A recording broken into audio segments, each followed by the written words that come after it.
Welcome to our channel. Today we how to authenticate QuickBooks Online with Shopify transactions step by step clearly. To authenticate QuickBooks Online with Shopify transactions, first, log in to your Once logged in, navigate to the gear icon in the upper right corner of the dashboard. From the drop-down menu, select Account and Settings. In the left sidebar, click on Apps. Next, search for Shopify in the available app integrations.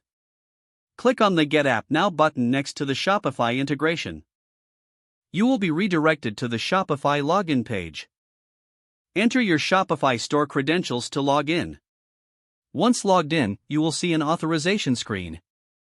Review the permissions required for QuickBooks Online. If you agree, click the Install App button.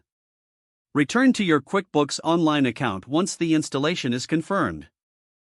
In the Apps section, find the Shopify app you just installed. Click on Settings to configure the app. Set the appropriate settings for syncing transactions between Shopify and QuickBooks. Choose the date range for transactions you want to import. Select the accounts you wish to connect for sales, expenses, and fees. Next, confirm the mapping of your Shopify data to QuickBooks categories. Once all settings are configured, click the Save button. Finally, initiate a manual sync to ensure everything is connected correctly. Monitor the sync process and check for any errors.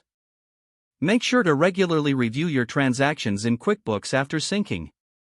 If the page does not load, refresh the browser or try again in a private or incognito window. Make sure you are using the correct email address, then retype it carefully to avoid small typos. If your password is not accepted, use the reset option and create a new strong password you can remember. Check your spam folder for verification or security emails, then complete any requested confirmation steps. Enable two-factor authentication if available to improve account security and reduce unauthorized access risk. After signing in, review your profile details so your contact information and settings are accurate and current. If you see an error message, note it down and try again after restarting your device and internet connection. Log out when you finish, especially on shared devices, to keep your account and payment information secure. Don't forget to like this video and subscribe to our channel for more step-by-step tech guides.